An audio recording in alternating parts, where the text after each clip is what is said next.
નમસ્કાર દોસ્તો, સુપરફાસ્ટ તાજા સમાચારમાં તમારું સ્વાગત છે। દેશ, દુનિયા અને ગુજરાતના તાજા, મોટા અને સૌથી મહત્વપૂર્ણ સમાચાર જાણીએ તે પહેલા તમે ચેનલમાં નવા હોય તો ચેનલને જરૂરથી સબસ્ક્રાઇબ કરીને વિડીયોને લાઇક કરી દેજો। સૌથી પહેલા દોસ્તો આપણે વાત કરીએ તો અંબાલાલની આવી ગઈ છે ગાત્રો થીજવતી ઠંડીની આગાહી। હવામાન નિષ્ણાત અંબાલાલ પટેલે ફરી એકવાર હવે કડકડતી ઠંડી પડવાની આગાહી કરી છે। તેઓએ જણાવ્યું છે કે ડિસેમ્બર મહિનાથી રાજ્યમાં ઠંડીની શરૂઆત થશે, તો 3 ડિસેમ્બરથી રાજ્યમાં ઠંડીની શરૂઆત થશે, તેમજ તારીખ 22 ડિસેમ્બર બાદ ગાત્રો થીજવતી ઠંડી પડશે। તો તેમજ આ સિવાય જાન્યુઆરી અને ફેબ્રુઆરી માસની શરૂઆતમાં જ સુધી ભારે ઠંડી પડવાની આગાહી કરી છે, તેમજ માર્ચ સુધી લાલ નીનોની પણ અસર જોવા મળશે। તો દોસ્તો બીજા સૌથી મોટા સમાચાર સામે આવ્યા છે। અરવિંદ કેજરીવાલે આપ્યું રાજીનામું, તો આતિશીએ સરકાર બનાવવાનો કર્યો દાવો। તો દિલ્હીના સીએમ અરવિંદ કેજરીવાલે પોતાના પદ ઉપરથી રાજીનામું આપી દીધું છે। તો કેજરીવાલે એલજી વિનય સક્સેનાના ઘરે પહોંચ્યા, જ્યાં તેમણે કેબિનેટ મંત્રીઓની હાજરીમાં રાજીનામું આપ્યું છે। તો આમ આદમી પાર્ટીના ગોપાલ રાયે પણ પત્રકારો સાથે વાત કરતા કહ્યું કે અમે આતિશીને નવા સીએમ બનાવવા માટે એલજી સમક્ષ અમારો દાવો પણ રજૂ કર્યો છે।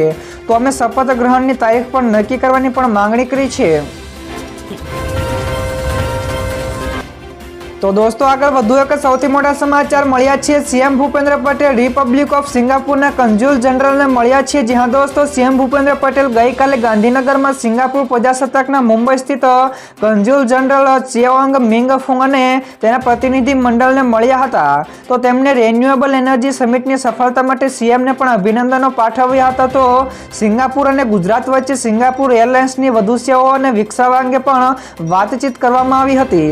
તો આ મુલાકાત બેઠકમાં અન્ય મોટા અધિકારીઓ પણ હાજર રહ્યા હતા।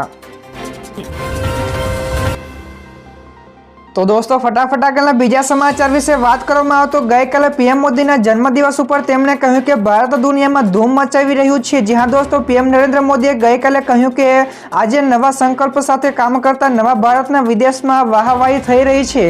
તો આજે દુનિયા ભારત સાથે જોડવા ઉત્સુક છે। તો દુનિયા ભારત અને ભારતીયોનો ખુલ્લા મનથી સ્વાગત કરે છે। તો ઘણી સમસ્યાઓના સમાધાન માટે પણ આજે ભારતને યાદ કરવામાં આવે છે। તો ભારત ગતિથી વિકાસના માર્ગ ઉપર આગળ વધી રહ્યું છે। તો કલ્ચરથી લઈને એગ્રીકલ્ચર સુધી આજે ભારત દુનિયામાં ધૂમ મચાવી રહ્યું છે। તો દોસ્તો પીએમ મોદીના આ નિવેદન વિશે તમારું શું કહેવું છે ફટાફટ નીચે અમને કોમેન્ટમાં જણાવજો। બીજા સૌથી અગત્યના સમાચાર સામે આવ્યા છે। ભાદરવી પૂનમનો મેળો એસટી વિભાગને ફળ્યો છે। જ્યાં દોસ્તો ભાદરવી પૂનમનો મેળો મહેસાણા એસટી ડિવિઝનને ફળ્યો છે।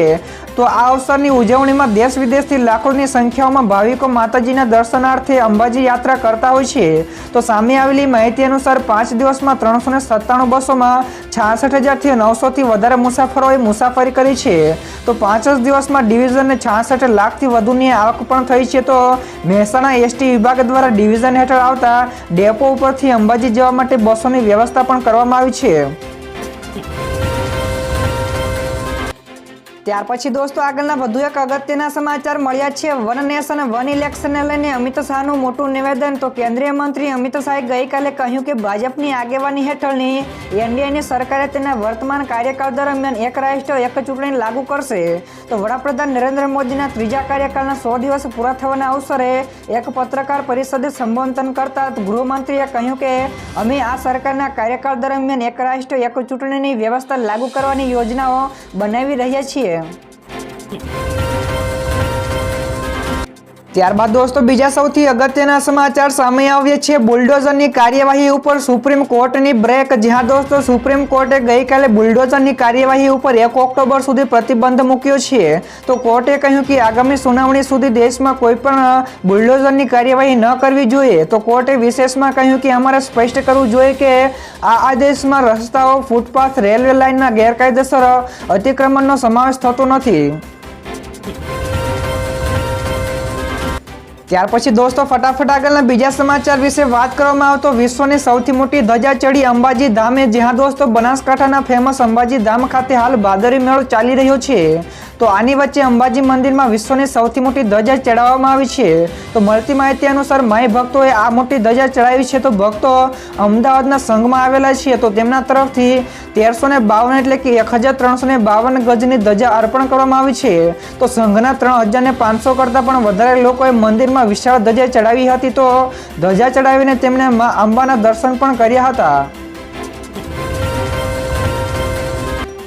ત્યારબાદ દોસ્તો આ સિવાયના બીજા સમાચારની ઝડપથી વાત કરવામાં આવે તો દુનિયાભરમાં નવી બીમારીઓનો ખતરો વધી ગયો છે। જ્યાં દોસ્તો દુનિયાભરમાં નવી બીમારીઓનો ખતરો વધી રહ્યો છે। તો એક રિસર્ચમાં સુપર બગ્સ વિશે મોટો ખુલાસો થયો છે। તો આ બગ્સથી આગામી 25 વર્ષમાં દુનિયાભરમાં લગભગ 4 કરોડથી વધારે લોકો આ બીમારીના કારણે મૃત્યુ પામ્યા છે।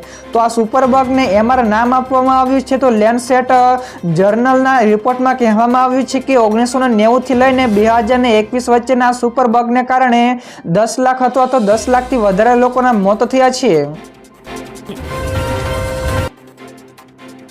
ત્યારબાદ દોસ્તો બીજા સૌથી મોટા સમાચાર સામે આવ્યા છે મલ્લિકાર્જુન ખડગેનો પીએમ મોદીને પત્ર। જ્યાં દોસ્તો કોંગ્રેસ પ્રમુખ મલ્લિકાર્જુન ખડગેએ પીએમ મોદીને પત્ર લખીને જન્મદિવસની ગઈકાલે શુભેચ્છા પાઠવી હતી અને પછી કહ્યું કે હું તમારા ધ્યાને એક એવો મુદ્દો તરફ દોરવા માંગુ છું જેનો સીધો સંબંધ લોકશાહી અને બંધારણ સાથે છે। તો રાહુલ ગાંધી વિરુદ્ધ અત્યંત વાંધાજનક હિંસક અને અપદ્રવ નિવેદનો પણ કરવામાં આવી રહ્યા છે। તો મારે દુઃખ સાથે કહેવું પડી રહ્યું છે કે ભાજપ અને તમારા સહયોગીઓએ જે હિંસક ભાષાનો ઉપયોગ કર્યો છે તે ભવિષ્ય માટે ઘાતક છે।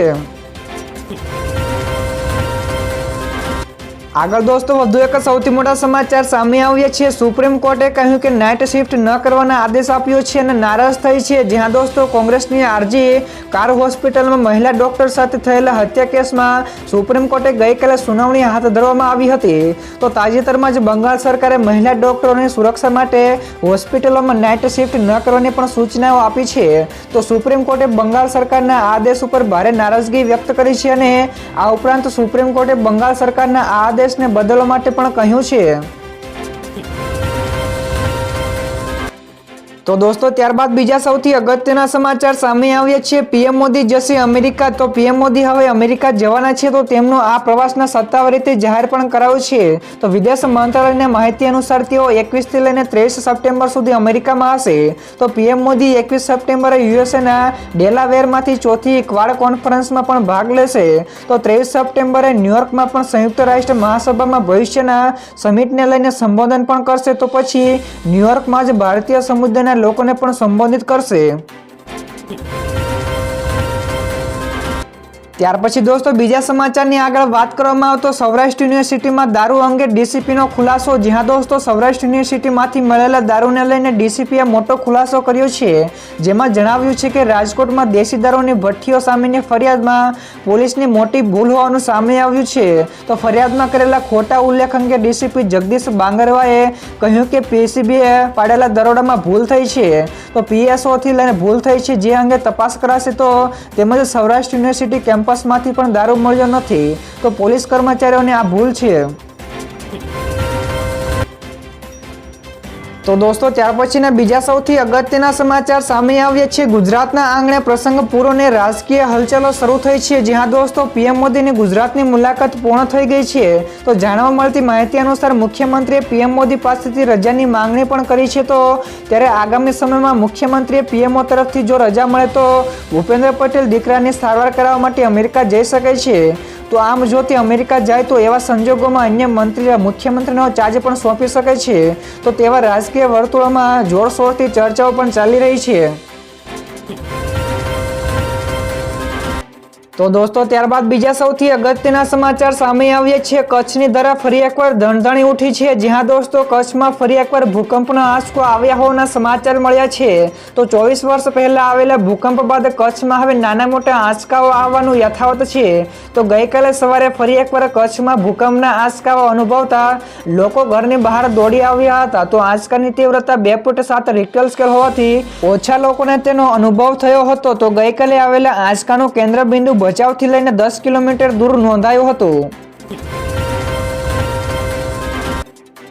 ત્યારબાદ દોસ્તો આગળના બીજા સૌથી મોટા સમાચારની ફટાફટ વાત કરવામાં આવે તો મોબાઈલ ઇન્ટરનેટ 5 દિવસ માટે બંધ. જ્યાં દોસ્તો મણિપુરના હિંસાગ્રસ્ત 5 જિલ્લાઓમાં ઇન્ટરનેટ પર પ્રતિબંધ લંબાવવામાં આવ્યું છે. તો મણિપુરના ઇમ્ફાલ પશ્ચિમ, ઇમ્ફાલ પૂર્વ, થોમ્બલ, બિષ્ણુપુર અને કાંગચિંગના લોકો માટે 20 સપ્ટેમ્બર સુધી મોબાઈલની નેટ સેવા બંધ કરાઈ છે. તો સરકારે 10 સપ્ટેમ્બરે 5 દિવસ માટે ઇન્ટરનેટ ઉપર પ્રતિબંધ મૂક્યો હતો. જો કે 12 સપ્ટેમ્બરે બ્રોડબેન્ડ ઇન્ટરનેટ પરનો પ્રતિબંધ હટાવાયો હતો. તો બીજી તરફ આતંકીઓએ મંત્રી કાસિમ વસુમના પણ નિવાસસ્થાન ઉપર ગ્રેનેડ વડે હુમલો કર્યો હતો.